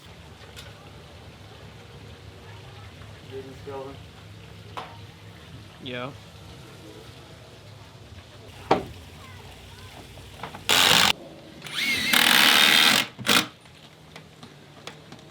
All right, so we're almost done putting up fascia. We have a few pieces to add underneath the beam still and a couple end cap parts to finish off.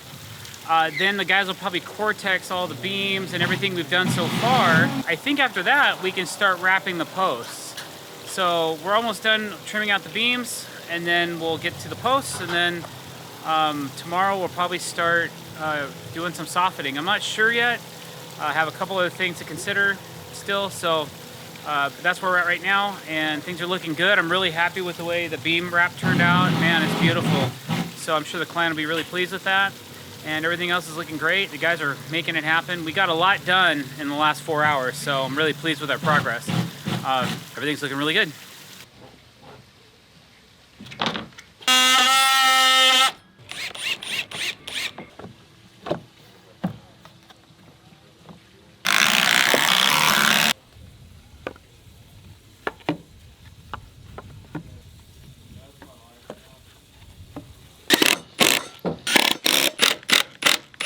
So the bolt heads are impeding. We're gonna do these column wraps. We're wrapping these posts in matching product, and the bolt holes are just sticking out a little bit too far for us just to wrap around them. We're so close, incredibly close, but not gonna quite work.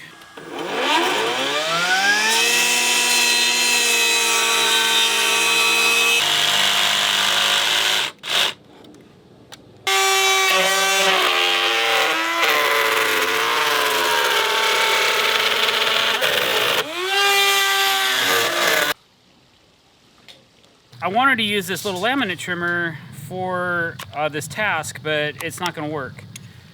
I need a bigger base plate. So we pulled out the big Metabo HPT router that we have, and we're going to chuck up the same bit so that I can finish routing out these grooves I need in the back of these boards.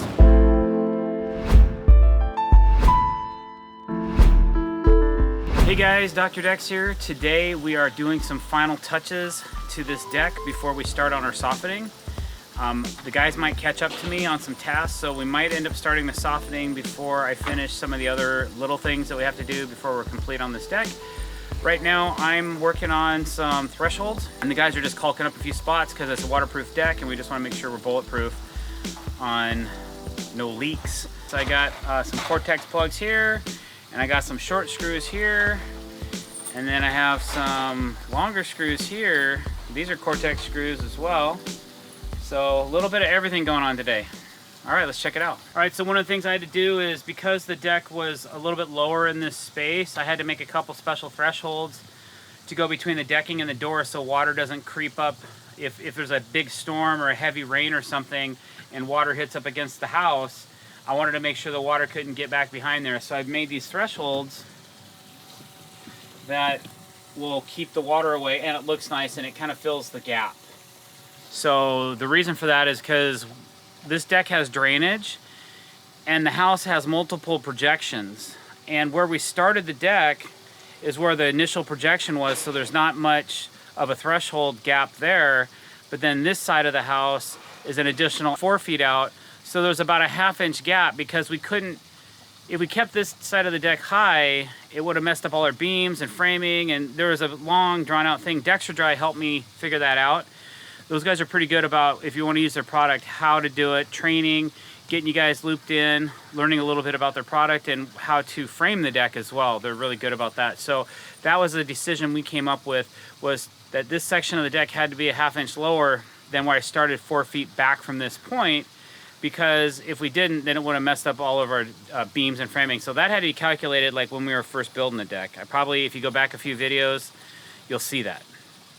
So that's what I've been doing today. We have a ton of rain on the deck. We did a leak check today. There's no leaks on this deck at all, and I'm really happy about that. The Dextradry is performing as expected, and I expect many years of leak-free enjoyment underneath this deck to keep it dry. So give those guys a follow, give them a check, look them up. They have great information, great product. Goes in between groove boards to keep your deck waterproof. All right, let's go this way. So now what I'm doing is here's the other side of the house that's further back. It's 4 feet back further than that side over there. So this was ground zero for our start of our deck. So over on this door here, it goes from basically an 1/8 inch gap to about a 1/2 inch gap in about 3 feet. There's about an 1/8 inch per foot drainage, maybe a little more, not too much more, but it just keeps all the water away from the house. And then we kind of tilted this deck this way a little bit as well, because it had to coincide with this side of the deck, which needed to have pitch going this way. So I had to blend these two pitches. So this deck I'm standing on, from the door, it goes like this and like this, so that it can coincide with this side of the deck over here, which goes like this as well, okay? Obviously we don't have that much pitch, but I'm just kind of over accentuating the fact. Cortex plugs. Another great product. We got a ton of them in this deck. So what I'm going to do, because that's kind of ugly right now, if you look over there, you see we've really siliconed the heck out of that area, because again, we don't want leaks. The only time this door might see water would be if the homeowner's pressure washing the deck or cleaning the deck or watering, washing it down. There's a low eave right here, so this area doesn't get too wet. It'll splatter and splash, but I don't expect a flood of water going up into these doors or anything like that. So we're going to get that done today. I still have to caulk around the chimney. This area is done. Come down here. This was one of my main concerns on this deck, where this deck drops levels, and I've triple flashed and caulked this space so that the water comes this way, and then it hits this bead of silicone, and then the water drains off like this. That's performing good as well. I'm happy with the way that's performing. All the water on this landing. Again, low eaves over here, so I don't expect too much water getting up near the house. It's just gonna stay nice and dry. Then we have a piece of fascia to put in right here, which has been missing for a while. I just haven't gotten to it, which I hope to get to that today. And then we have one more set of cable rail to install on the staircase. And those are the things I'd like to get done today before we start softening. But I think if I try to do all of that, the guys are gonna be standing around waiting for me. There might not be a whole lot for them to do. So we'll probably team up and do Soffit for a while. But I want to see if I can get this last threshold done. Then basically I'm done on this deck up to this chimney. And then I can just focus on getting from here down and off. So that's what's going on today.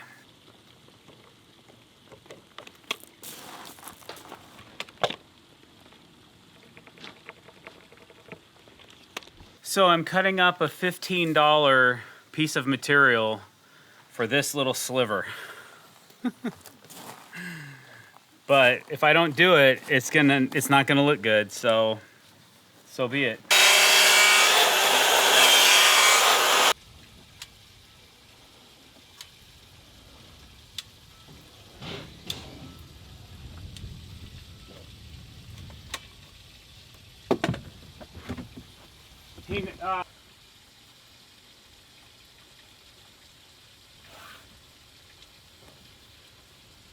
Sometimes you can't figure something out until you actually see it in person, you know? Hopefully I have enough caulk to finish this one line. It's gonna be close.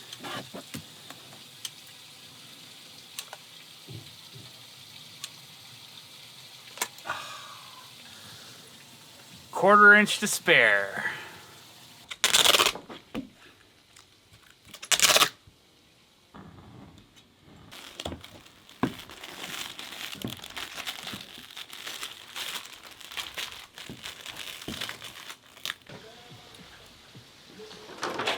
We're gonna have to rip the tongue off, the tongue off of, so we can put the screen in there and then start working our way out. And then we're just gonna have to figure out how we're gonna make that translate into as we go around the corner. So we're each gonna pick a gun, and we're gonna stay with that gun, because once you get used to how it shoots, you wanna be flipping back and forth with your guns. This is 20 feet, so we'll take our first board, we'll stick it up there, we'll install it, but we gotta rip the tongue off of it first. Let's go prep a couple boards, and then we'll go from there.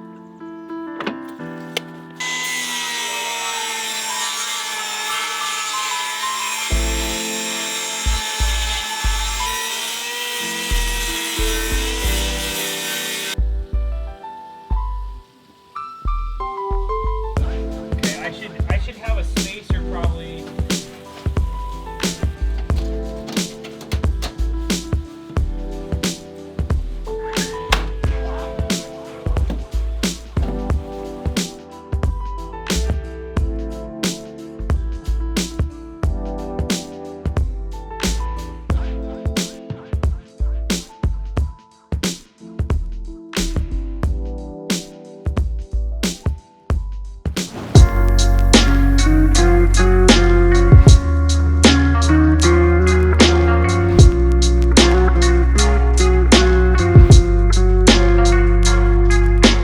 Hey guys, Dr. Decks here. Today we are gonna continue soffiting this deck. We got a very light started on Friday, and then we had a problem. We had a big problem. All right, so on Friday, we were getting ready to do soffiting. All of a sudden, we did a wet test on the deck, and there was a drip. And I freaked out. And what had happened was, when you're doing Dextra Dry, here's the deck boards. You have to cut a relief cut in them so the water doesn't have, the capillary action of water will continue to flow this way and go past your joists and continue, and then it'll drip if you don't cut this relief cut in the boards. What had happened is, when we installed this first section of the deck only, I started cutting those relief cuts, and then I kind of got excited. I wanted to get deck laid, and I forgot to put all the cuts in the board. I tried to rectify it by adding another piece of material to get the water to stop traveling, but it didn't work. So we got this leak, and it started leaking at our gutter. So when it started leaking at the gutter, we came to the conclusion that I had to put that relief cut in all the boards. The only way to do that was to cut the bottom of our existing gutter out and to cut that relief cut in those boards, and then install a new U-shaped gutter back in its place. So that's what we spent the morning doing. We've wet tested twice, we have no leaks, and we're really satisfied that this deck is not gonna leak anymore. In case it does, we're gonna put a removable panel in at both gutter locations on this deck, which will take us a little bit more time while we're running the soffit, but I don't care, because then we have access to those two potential areas that may develop a leak in the future. Highly doubt it, but you never know. So we're just going with safety versus speed. So I just wanted to admit my mistake. Post your mistakes, admit them. Other people learn from it. If you're into using Dextra Dry, don't forget two very important steps. Caulk your ends and cut that relief cut in every single board, or you end up like me, cutting up your hands and being all bloody from it, and then spending another 6 hours fixing your mistake. All right, that's what I wanted to let you know. Now we're gonna get back on to the next step.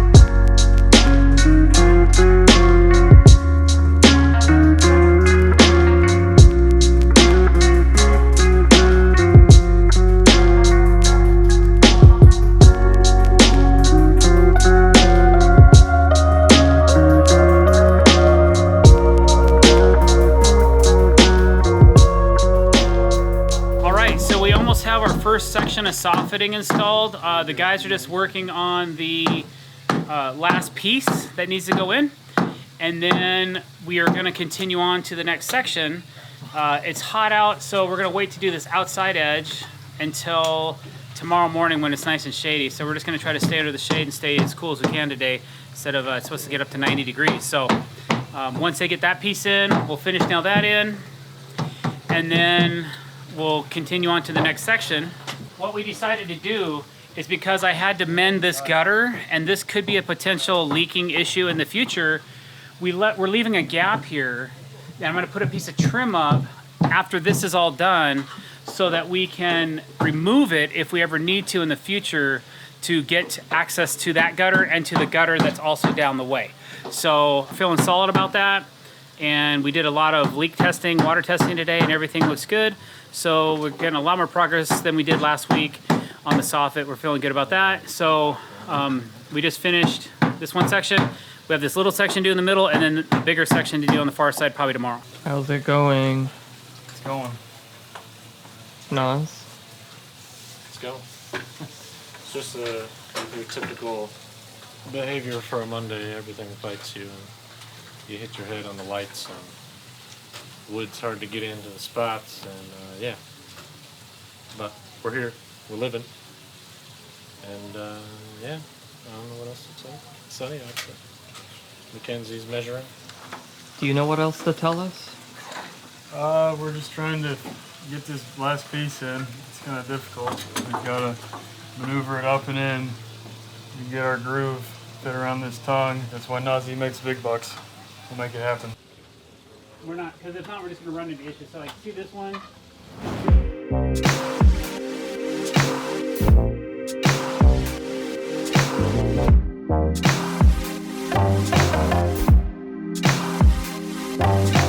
Hey guys, Dr. Decks here. Today we're doing some more softening. We're probably going to finish that up and start on some trim work against the house. Let's take a look at what these guys are got going on. I'm doing some notching right now on a piece of pine. It's called Gorham End Matched Pine is what we're using. Not only is it tongue and grooved on the sides, it's also tongue and grooved on the ends. Now I don't have one on this end because I'm cutting it to length, but I can show you in a minute what that looks like. This needs to come up like that. I need the thinnest. I think these are too thick. Too thick? Yeah, but there's this one piece here, see it's thinner. I think that's what we're gonna need. If I use these, boy. No. Did it drop? A little bit, yeah. I mean, it's solid. It dropped a little bit. All right, finish up this space.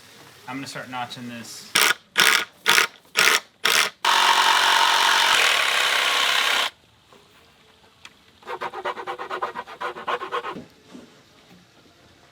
Everything's attached. All right, so we just worked around a really complex corner where there was a lot of elevation issues. Notching around a post, notching around a gutter. Probably took us 45 minutes to get around that set. Now that that's done, we have one more notch to do, and then it's kind of a lickety splits, get her done kind of thing. This last section will go really quick.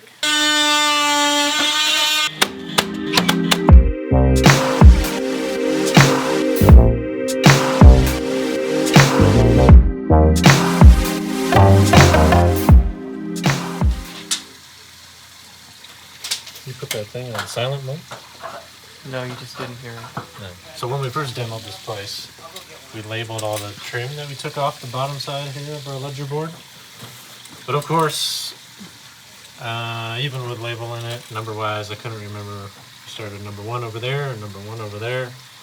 And I don't even know where number 1 is. So we're having fun trying to measure these, and I'm trying to match up the numbers on the trim to the lengths on here, and we'll figure it out.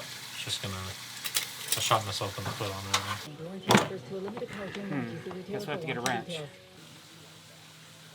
Okay, let's fire up the compressor.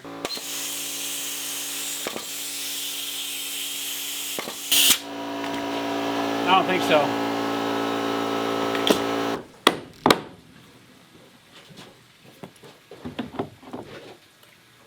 So it's working all right? Yeah, until this one. It's the curse. What's that? It's the curse. As soon as I start filming, I know. what are you trying to attempt to do? I am trying to nail this trim piece back into place, but I guess I missed the hole and the nail has been over.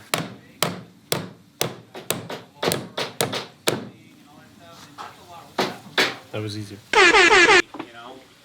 Oh, I might be too long. You don't have to worry about anything. Yeah, but it's all digital. I actually use this around. All right, so it's to the point where our soffit's done. The guys are trimming out the deck. I got to make some panels to be able to remove from the ceiling where our gutters are located. So that's what I'm doing right now. I'm detailing the edges so they look nice. And then I'm going to start cutting and notching these panels to make so they drop down out of the ceiling if we ever need to get access to our gutters. So I'm putting a nice little bullnose edge on the sides of these two boards.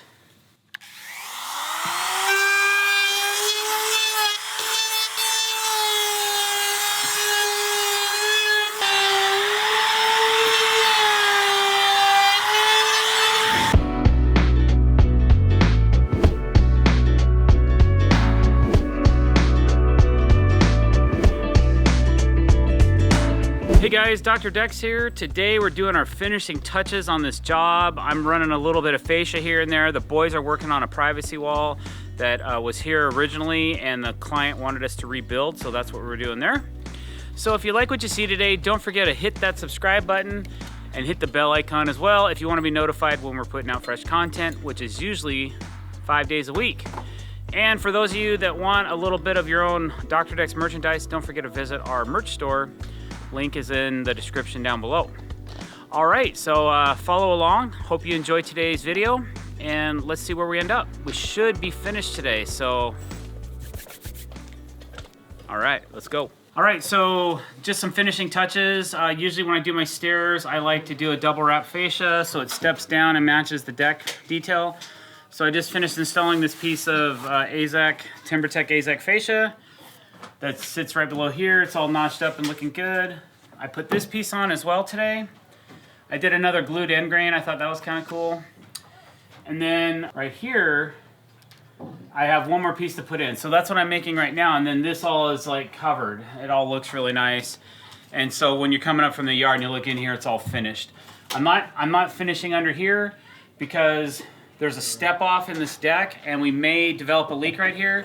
So I didn't want to capture a place where moisture is going to sit and potentially have an issue. So I'm just going to leave that like so, and hopefully we don't have any problems with it, but we'll see. Time will tell what's going on there. So anyway, besides that, I'll get this piece put up, and then I have one little piece to put on the other side of the stairs, and then the deck is complete, and all we're working on then is this wall. Another thing that we've completed is the staircase rail, matching cable rail. It has a different top cap than the rest of the rail does, because to code on staircases, you have to have a continuous graspable handrail 34 to 38 inches above the tread nosing. And the cable is nice and tense. Everything looks good. Got it done, so all the cable rail's done now.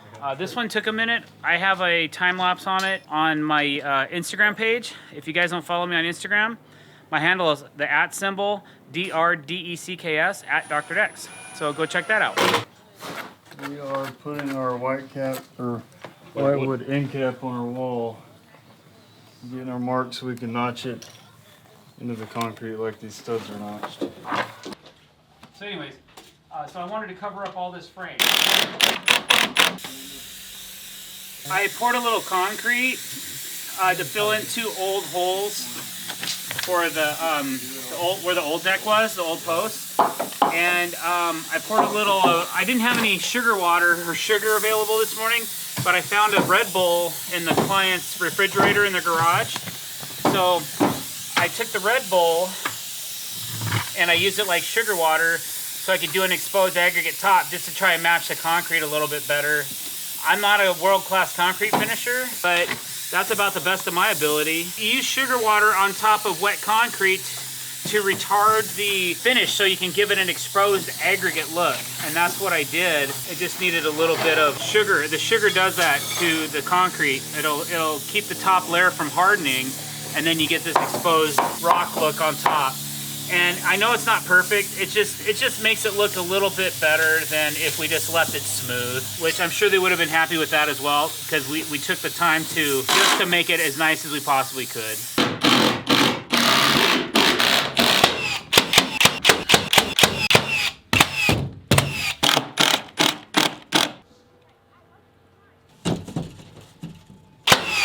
I don't go as fast as Mackenzie, but sometimes slow and steady wins the race, you know? You got a thing in your hair. Do it? Is it wood? Right there. Have the cordless Metabo,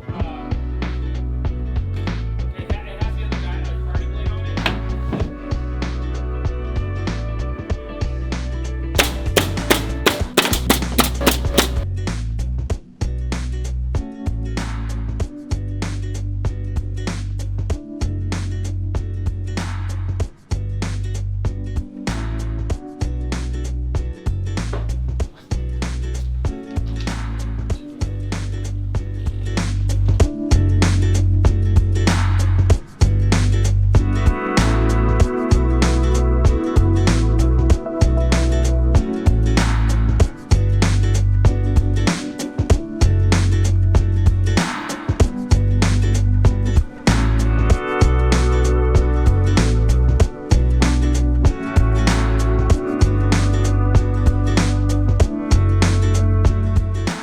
Alright guys, thanks for watching. Guess what? We are finished.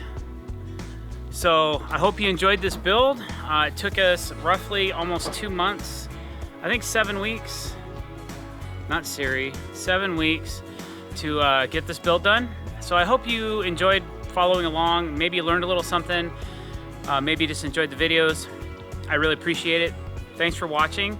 And thanks for clicking that subscribe button and hitting that bell icon if you want to be notified when we're putting out new content. Thank you so much for watching. Stay level, my friends.